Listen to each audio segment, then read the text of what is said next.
मेरे हाथ पे हाथ रखें पहले जी। जो कहेंगे सच कहेंगे, सच के सिवा कुछ नहीं कहेंगे। आप हिंदू कम्युनिटी से हैं? जी बिल्कुल। ठीक है, आप सच सच बताइएगा, जब से आप पाकिस्तान में हैं, पाकिस्तान में पैदा हुए हैं, आपको क्या ये मुल्क में कभी ऐसा लगा कि ये आपके अपने नहीं हैं, ये आपके पराए हैं? कोई नफ़रतें, कोई हसद, कोई तकलीफ़, कोई जलन, कोई ऐसी फीलिंग्स हुई आपको?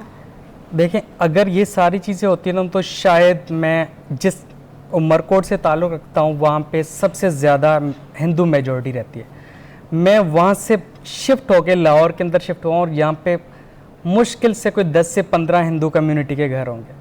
मुझे कभी भी ये फील नहीं हुआ है कि मैं एक माइनॉरिटी से ताल्लुक़ रखता हूँ। यूं दी हमें आज़ादी के दुनिया हुई हैरान, यूं दी हमें आज़ादी के दुनिया हुई हैरान, है कायदे आज़म तेरा एहसान है, एहसान तेरा एहसान है। सिंह साहब, सबसे पहले मुझे बताइएगा, आज 14 अगस्त है। 14 अगस्त है और मैं सबसे पहले अपने पाकिस्तानी भाइयों बहनों को, पूरे पाकिस्तान को एक दफ़ा फिर मुबारकबाद दूंगा अपनी आज़ादी की। और पाकिस्तान हमारा मुल्क है, हमारी माँ धरती है, इसके लिए हम जितना भी करें वो कम है। क्या बात है, क्या बात है। क्योंकि पाकिस्तान वो मुल्क है जिसने हमें एक नाम दिया है, पहचान दी है।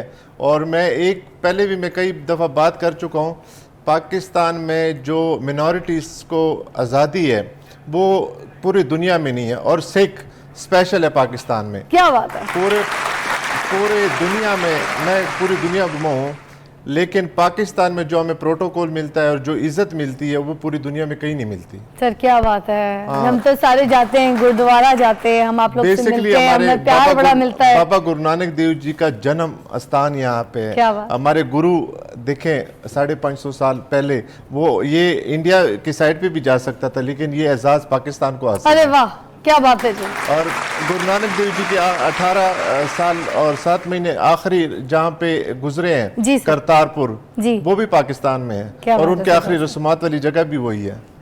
तो ये हमें पूरी सिख कम्युनिटी के लिए ये एजाज़ की बात है, बल्कि मुझे तो ये बहुत एजाज़ की बात कि मैं एक पाकिस्तानी हूँ और मेरे नाम के साथ पाकिस्तान जुड़ा हुआ है। क्या बात है सरदार साहब। मैं एक और बात इसमें ऐड करना चाहूँगी कि पूरी दुनिया से जो सरदार आते हैं, सिख कम्युनिटी के लोग आते हैं यहाँ पे, और जो यहाँ पे रिहाइश पजीर हैं, मैं बताऊँ वो अपनी ज़ियारतें करने के लिए भी यहाँ पर आते हैं। ये जिस तरह से बता रहे हैं, जो बात बता रहे हैं गुरुद्वारा की, ये वो कहानी बता रहे हैं जिसकी वजह से सारे मुल्क के, जितनी दुनिया भर में जो सरदार हैं, जो सिख कम्युनिटी है, वो यहाँ पर आते हैं, ज़ियारतों के लिए आते हैं। मगर सिर्फ ज़ियारतों के साथ ये देख लीजिए कि यहाँ पाकिस्तान को अपना घर समझते हैं। बिल्कुल ऐसे ही हमारे सिख कम्युनिटी के लिए, पूरे सिख कम्युनिटी के लिए ये पाकिस्तान उनका घर है। आप मैं पिछले कुछ महीने पहले फेज़ 5 में हम ग्लोरिया जिन में बैठे थे, तो एक कॉफ़ी शॉप पे कॉफ़ी पी, और मेरे साथ आए थे न्यूजीलैंड से कोई मेहमान।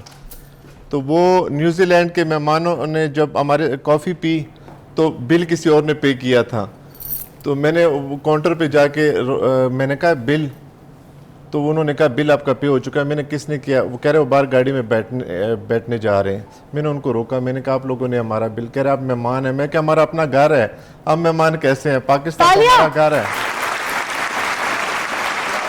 ये जज्बा है और ये मोहब्बत है, देखें।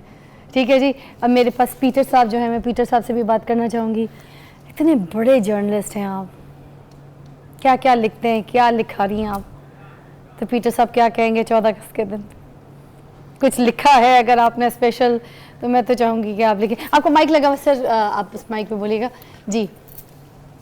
सबसे पहले तो जश्न आज़ादी मुबारक सब पाकिस्तानियों को और बियॉन्ड पाकिस्तान। यस। और दूसरा, ये जो गीत आपने शुरू किया, आगाज़ बहुत खूबसूरत था। अमरुद्दीन कासमी साहब ने जब ये बोल लिखे, वाह, तो ये इतना गाया गया, मुझे लगा कि इसमें कुछ ऐड होना चाहिए।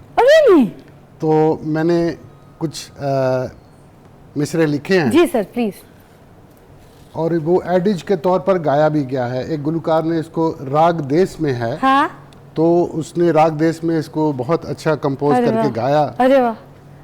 तेरी उम्मीदों का मरकज, मेरे अरमानों की बस्ती, तेरी उम्मीदों का मरकज, मेरे अरमानों की बस्ती, खुददारों का है ये मस्कन, सच्चे इंसानों की बस्ती, हाय रोशन सुबह की आस पे जिंदा, वाह, रोशन सुबह की आस पे जिंदा, लाठी टेकती बूढ़ी माँ, वाह, हवा से लड़ती लाट दिए की, कब्रों के मुरझाए फूल, हाय हाय हाय, रहें सलामत सदा सलामत, परचम थामने वाले हाथ, खुशियां बांटने वाले लोग, सपने देखने वाली आंख, तेरी धरती मेरी धरती, आहा, सबकी धरती, सुंदरता की एक अलामत, आहा, आहा, बंजरता से लड़ती धरती, वाह, सोहनी धरती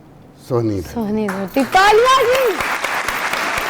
मुझे लगता है अब कंप्लीट हुआ है ये मेरी नगमा। आना जी प्लीज़ बताएं, पाकिस्तान को बताएं, पाकिस्तानियों को बताएं कि 14 अगस्त पे क्या करना चाहिए, क्या होगा, हमें क्या करना चाहिए, प्लीज़ बताएं। जी 14 अगस्त हमें याद दिलाता है कि ये आज़ादी हमें एक जमहूरी जदोजहद के सिले में मिली है, उसके नतीजे पे मिली है। वोट डले यहाँ पर, ख़ास तौर पर पंजाब में, और रेफरेंडम हुआ कहीं पे जी, करारदाद सिंध में पेश हुई, खैबर पख्तूनख्वा में रेफरेंडम हुआ।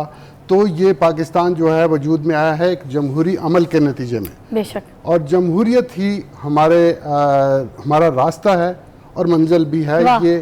ये लेके हम पाकिस्तान को तरक्की दिला सकते हैं, जहाँ सबके हकूक़ ना सिर्फ तस्लीम किए जाएं, इदारे अपने अपने दायरे में काम करें और सबका एहतराम हो, और इससे आगे बढ़ के हम फिर अपनी वो मुश्किलें जो इस वक्त हैं उसको आसान कर सकें। अरे वाह, तालियां, क्या बात है जी। अब मेरे साथ हैं दानिश कुमार साहब, मैं चाहूँगी वो भी अपने लफ्ज़ों को छेड़ें। है जुर्म अगर अपने वतन की मिट्टी से मोहब्बत करना, है जुर्म अगर अपने वतन की मिट्टी से मोहब्बत करना, तो ये जुर्म हमेशा मेरे हिसाबों में शामिल रहेगा।